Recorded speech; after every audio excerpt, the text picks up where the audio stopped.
Well guys, the holiday season is once again upon us, which means that it's time for shopping for tech stuff and tacky sweaters. But the last time I checked, this was a tech channel and not a tacky sweater channel. Although, is it too late to change? Well, I can't cover all of the potential tech things that you could purchase for the holidays in a single video, at least not one that takes less than an hour. What I can do is at least give you a guide to avoiding the tacky situation these holidays of buying a flash drive for someone that's just too slow. Purchasing a flash drive for someone can actually be a little bit more difficult than you might initially think, especially if you're looking for a drive that reads and writes at a reasonable speed. If you're just purchasing an SD or a micro SD card, it's pretty easy to see what speed it's going to be because it advertises, at least the read speed, on the device itself. And if you go with a UHS class 1, 2, or 3 SD card, it's going to perform pretty well. And when it comes to NVMe drives, which is a kind of solid-state drive, generally, the bigger capacity drive you purchase, the faster the drive is. And for the nerds out there like me who want to know why that is, here is a very brief technical explanation. The reason you get a faster NVMe SSD is because you have your controller, which in this case is, let's call it an 8 terabyte NVMe SSD, which we're not at yet in 2018, but 2 years from now, this video could be completely relevant. So each one of these 8 chips in this SSD holds 1 terabyte, and this controller has 8 lanes to write to all of these memory chips simultaneously. But if we were to go for the next model down, which would be the 4 terabyte SSD, we can see here that the controller only has half the lanes to write with. If you've driven on a highway before, you know that when you have half the lanes open, things don't flow as smoothly and it's a lot slower. So then, what about flash drives?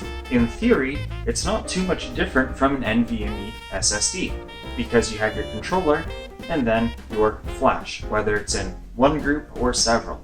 So what I did is I went out to my local micro center and I bought a wide variety of their USB 2 and USB 3 flash drives. Now, if you're the sort of person who's looking for what the 4K IOPS read and write speeds are, I'm sorry. This video is aimed at people who can't tell what graphics card this is just by looking at it from a distance. Instead, probably shouldn't have done that. Relax, it was just a GTX 1080. No one cares about those anymore. They don't have ray tracing. So to give some idea of what actual usable real-life performance would be, I ran 3 tests multiple times on each of these flash drives. I took a movie, which is one large file, and then I took 50 songs, which average about 8 megabytes apiece, 400 megabytes total across the 50 files, and I copied a folder of memes, which was only 40 megabytes, but it's a bunch of tiny files. And as you're going to see, read and write performance is not governed solely just by how much space you're moving.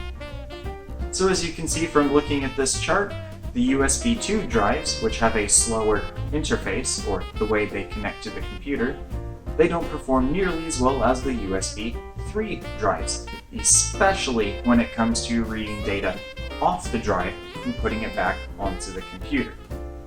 And the larger capacity drives generally do perform better than the lower capacity drives.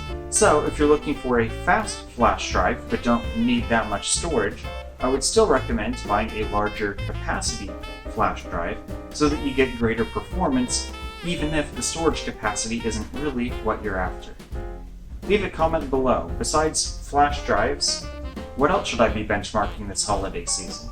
What is something that you're considering buying but don't know too much about how it functions? Let me know in the comments down below. Speaking of other things you may not know, that's why I made these videos.